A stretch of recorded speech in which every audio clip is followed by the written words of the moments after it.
ঢেকিয়াজুলি সমষ্টিৰ টেঙাবিল বৰবিল সংযোগী এটা পথ আজি অতিকৈ বিধ্বস্ত হৈ পৰিছে।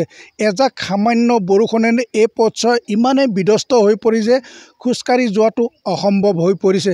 এই অঞ্চলৰ ৰাইজ আৰু ছাত্ৰ ছাত্ৰীসকলে বোকা পানী গচকি এতিয়া অহা যোৱা কৰিবলগীয়া হৈছে। কণ কণ ছাত্ৰ ছাত্ৰীসকলে বিদ্যালয় আৰু এই অঞ্চলৰ ৰাইজ খোজকাঢ়ি বা বিপদসংকুল যাতায়াত কৰি ৰঙাপাৰা চহৰলৈ যাবলগীয়া হৈছে। মই এটা পৰিৱেশ প্ৰথমে দেখুৱাই লৈছোঁ।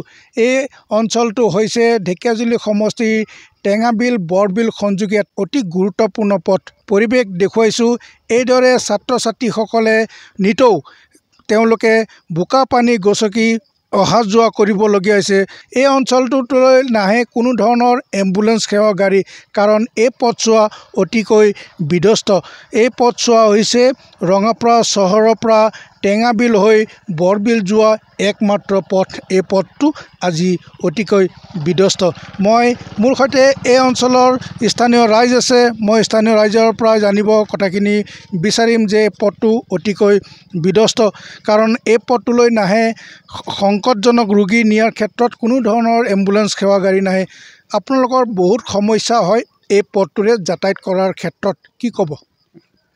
আমাৰ এই পথটোৰ কাৰণে ইতিমধ্যে যেনেকুৱা অৱস্থা হৈছে নহয়, আজি আমাৰ ইয়াত যিকোনো এটা বেমাৰী যদি হৈ যায় হঠাতেই, কিন্তু আমাৰ ইয়াত স্বাস্থ্যৰ কেন্দ্ৰ নাই।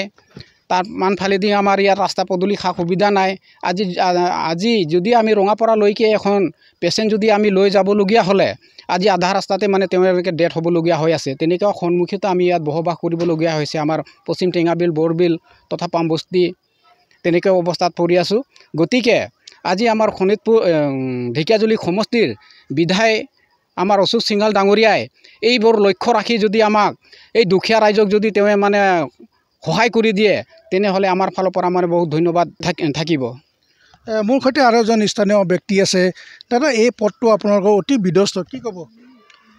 মই এই গাঁৱৰ বাসিন্দা হয়। মোৰ নাম শ্ৰীযুত চুনিৰাম টুডু।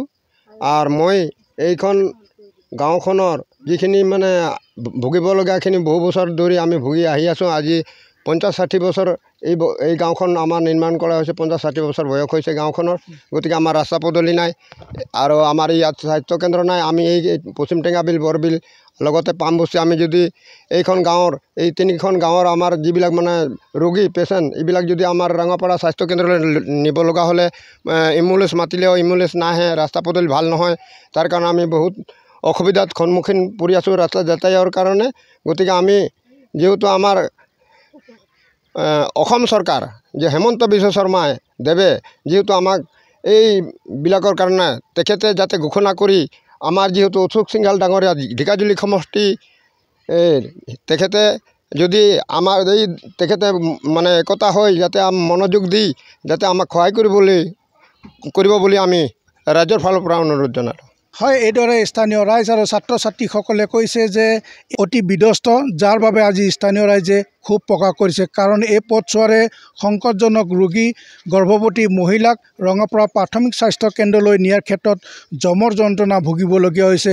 এই পথছোৱা অতি শীঘ্ৰে পকীকৰণৰ ব্যৱস্থা গ্ৰহণ কৰি ৰাইজ আৰু ছাত্ৰ ছাত্ৰীসকলক উপকৃত কৰিবলৈ অসম চৰকাৰৰ স্বাস্থ্য বিভাগৰ মন্ত্ৰী তথা ঢেকিয়াজুলি সমষ্টিৰ বিধায়ক অশোক সিংঘালক স্থানীয় ৰাইজে দাবী জনাইছে।